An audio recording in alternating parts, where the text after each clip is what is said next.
most people can agree on many of the principles in the United Nations Charter and also in the Universal Declaration of Human Rights.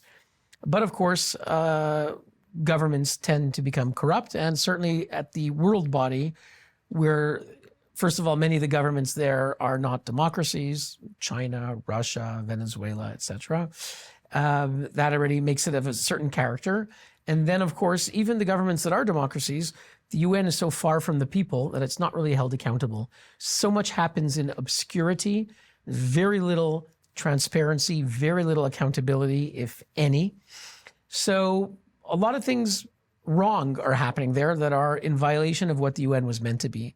So our organization was found to hold them accountable. Do you believe the UN, if restored, can make a difference in this scenario?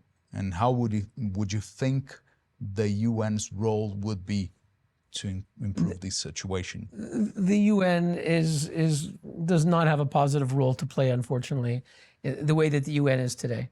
The powers that be at the UN, on the various issues you mentioned, I can't think of anything positive that they have to contribute. Now, in an ideal world, if there were free democracies that would stand up at the UN, push back against the dictatorships, if we had less dictatorships and we had courageous democracies, we'd have a different UN. But the UN that we have today is very much an anti-Western alliance.